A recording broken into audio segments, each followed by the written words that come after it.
এই তোমরা জানো নাকি হাসরের ময়দান যেদিন কায়েম হয়ে যাবে, যেদিন সমস্ত মানুষ জান্নাতে চলে যাবে, কেউ কেউ জাহান্নামে যাবে, ওই মুহূর্তে যাওয়ার আগে একজন ফেরেশতা জোর আওয়াজে এলান করে করে বলবে, একজন ফেরেশতা ডেকে ডেকে বলবে জান্নাতের ফেরেশতার কিনারায় কিনারায়, গেটের কিনারায় সমস্ত দরওয়াজাগুলো একজন ব্যক্তির নাম ধরে ডাকবে, সেটা আমার গৌরব উম্মত হবে, সেটা আমার সাহাবীদের ভিতরে হবে, আমার উম্মতের মধ্যে হবে।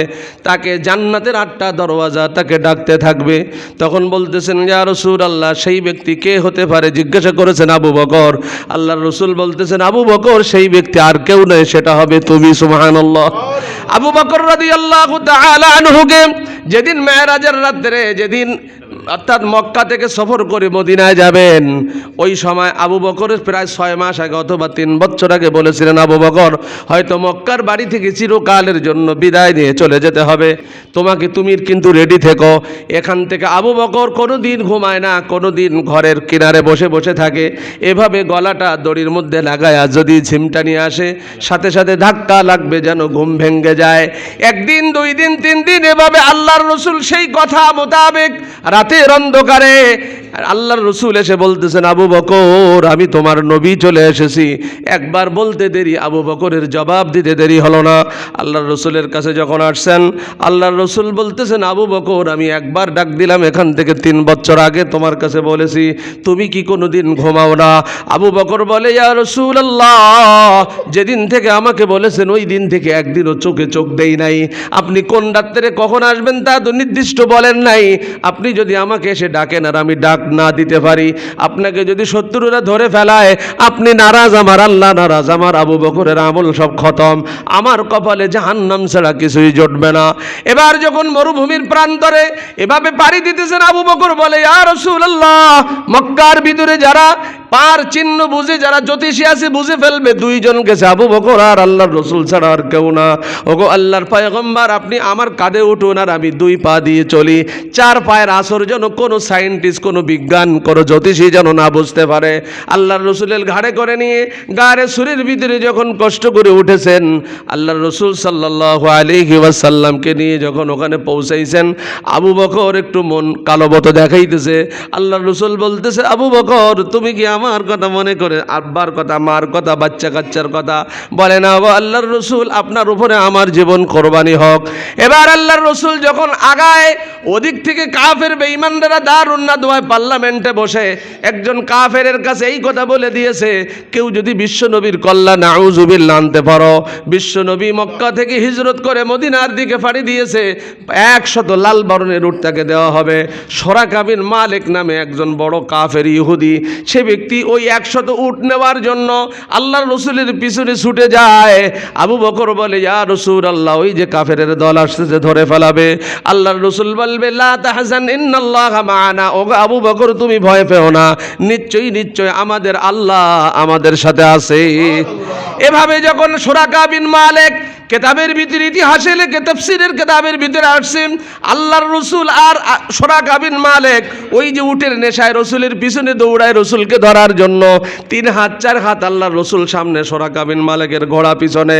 এই পর্যন্ত যেই পৌঁছাইছে তাফসীরের কেতাবে লেখে সরাকা বিন মালিকের ঘোড়াটা মাটিতে ডেবে হাঁটুর মালা পর্যন্ত ধোয়া উঠতেছে।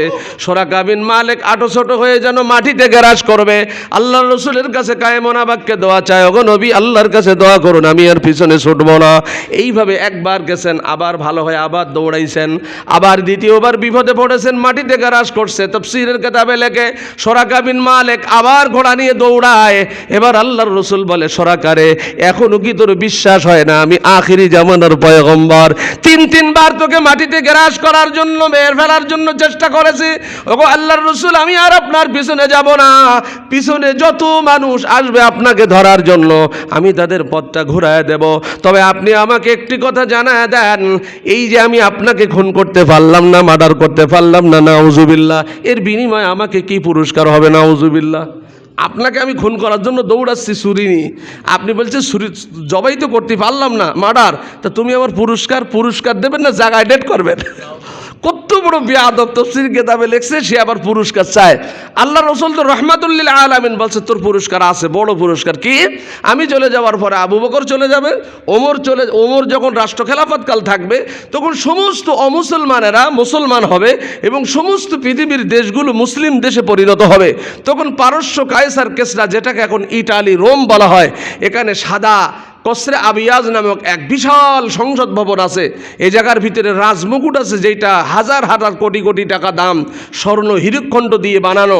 ওই কাফেরদের ওই কসরে আবিয়াজ, যে সাদা পাথর, যে সাদা গম্বুজওয়ালা যে ঘর, যে সংসদ ভবন, এটা মুসলমানদের আয়ত্তে আসবে।